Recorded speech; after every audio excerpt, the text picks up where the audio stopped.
Comme ça d'introduire notre maillot jaune. Oui, notre première invitée, c'est une dame. Elle vient avec une très bonne nouvelle parce qu'elle représente une association que nous avons d'ailleurs l'habitude de recevoir sur le plateau de la matinale. Ils viennent parler très souvent de leurs activités. L'association Les Enfants Monique, les Fous de Cœur. Elle, c'est le docteur Siziandi Lorabel. Elle est la marraine et la présidente d'honneur de cette association. Bonjour madame et bienvenue. Bonjour et merci de me recevoir sur votre plateau aujourd'hui. Comment allez-vous? Oh, je vais très bien, très bien. Vendredi matin, ça s'est bien passé cette première semaine avec la reprise pour les plus jeunes? Oui, magnifique. Ils étaient contents de retourner à l'école, donc tout s'est bien passé. Ça s'est bien passé. La thématique qui nous anime ce matin, on parle de mensonges. Jusqu'à 9h, on va essayer d'en parler. Le mensonge, pour vous, je crois que tout le monde sait, c'est pas une bonne chose, mais si on avait à dire quelque chose, docteur, ça serait quoi pour vous? Pour moi, d'abord, je m'adresse aux enfants. Ne mentez jamais, ça ne sert à rien de mentir. Mentir, on s'enlise dans le mensonge et finalement, on ne s'en sort pas. Oui. Et puis, pour finir, on est perdu. Et puis, on ne sait plus comment rattraper et vous aider. Donc, ne mentez jamais. Et vous savez très bien qu'une faute avouée à moitié pardonnée. Voilà. Donc, on va dire pas de mensonge. Et pour les aînés aussi, parce que moi, j'ai dit, on va dire à un enfant, c'est pas bien de mentir.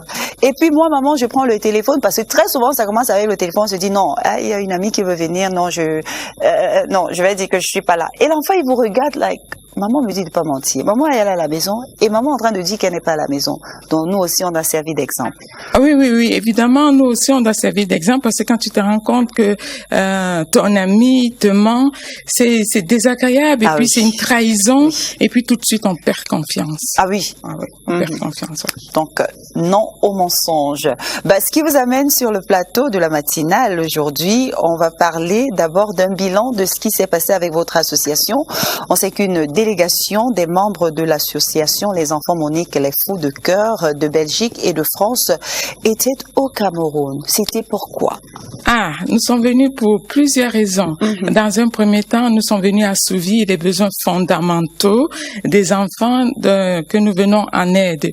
Donc, parmi ces besoins fondamentaux, il y a la santé, il y a l'éducation. Donc, et comme c'est la rentrée scolaire, nous avons distribué dans un premier temps, dans notre maison solidaire à Douala, des fournitures scolaires, des vêtements et des chaussures pour que les enfants aillent à l'école d'une manière digne et propre, qu'ils soient présentables. En plus, nous nous sommes rendus à Bafoussam où nous sommes allés en contact avec ces enfants parce que ça nous définit bien le contact, la proximité. Et puis, nous sommes allés les inscrire et puis passer un bon moment avec eux. On a organisé des activités, parmi lesquelles un merveilleux restaurant que nous les avons offert. Super. Revenons même sur le nom de cette association qui m'intrigue un tout petit peu. Association Les Enfants Monique, les Fous de Cœur. Oui. L'association des Enfants Monique, les Fous de Cœur a été créée malheureusement suite au drame du décès de Monique Omatekel en mars 2016 de suite d'un accouchement difficile. C'est pour ça que l'association, il y a un groupe de Camerounais de la diaspora qui s'est dit plus jamais ça ne va arriver et on a créé cette association pour limiter la mortalité à l'accouchement et ceci via un protocole que nous avons intitulé le plan Monique qui consiste à 3 prises en charge, 3 visites médicales et la prise en charge lors de l'accouchement. Parce qu'on sait très bien qu'une prise en charge précoce d'une grossesse évite les complications. Donc c'est dans ce sens-là que nous agissons en premier lieu et puis nous scolarisons aussi les enfants pour leur permettre d'avoir une bonne éducation et comme ça avoir un avenir prospère. Juste pour m'aider à nos téléspectateurs mieux comprendre, donc vous mettez un accent sur les enfants et sur les mamans. Oui. D'accord. Voilà. Donc on a parlé de cette délégation qui est venue là d'Europe, la diaspora camerounaise pour aider les enfants. Vous avez fait un tour à Douala et à Bafoussam. On va dire pour le bilan, ça s'est plutôt bien passé. Pour le bilan, nous sommes satisfaits du bilan, mais évidemment nous repartons avec un cœur un tout petit peu amer de les voir, de les laisser dans ces conditions-là. On aimerait bien les sortir tous de leurs conditions de détresse et puis les fait vivre un peu comme le reste des enfants, quoi, une vie normale. D'accord. Voilà. Et voilà. Mais surtout, ce matin, quand on a fait le bilan de ce qui s'est passé, cette activité-là, il y a cette autre bonne nouvelle. Et moi, je souhaite en savoir un peu plus. Une mission humanitaire avec boutique solidaire. De quoi s'agit-il? C'est quoi ce concept? En fait, la boutique solidaire, on s'est rendu compte que les enfants avaient souvent les mêmes vêtements d'une année à l'autre, que ce soit les enfants ou les mamans. On s'est dit, mais non, on peut sensibiliser les gens autour de nous et puis créer cette boutique solidaire pour leur permettre d'avoir des vêtements gratuitement et puis de s'habiller un peu propre. Parce que pour certains, s'habiller, c'est acquis, mais pour d'autres, c'est un luxe.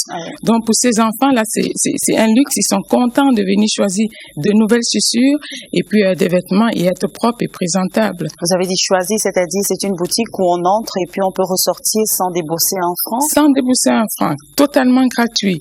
Donc, 2 fois par mois, 2 dimanches par mois, nous ouvrons la boutique sociale et nous faisons venir quelques orphelins de certains orphelinats dont nous venons en aide. Ils viennent se servir. La précision en vaut la peine, c'est pour ces orphelins-là. La boutique n'est pas ouverte à tout le monde. Non. Où est basée la boutique? La boutique, elle est basée à Douala Village, le quartier Village. Ah, super. Ce sont des actes comme ça que nous aimons. Nous avons souvent eu le plaisir de recevoir, même sur le plateau, pour en parler de vos actions humanitaires, Monsieur Chateau, qui est d'ailleurs de l'autre côté. Bonjour à vous et à tous les membres d'ailleurs de cette association. Merci pour tout ce que vous faites. S'il y avait un message de la fin, ça sera quoi le mot de la fin?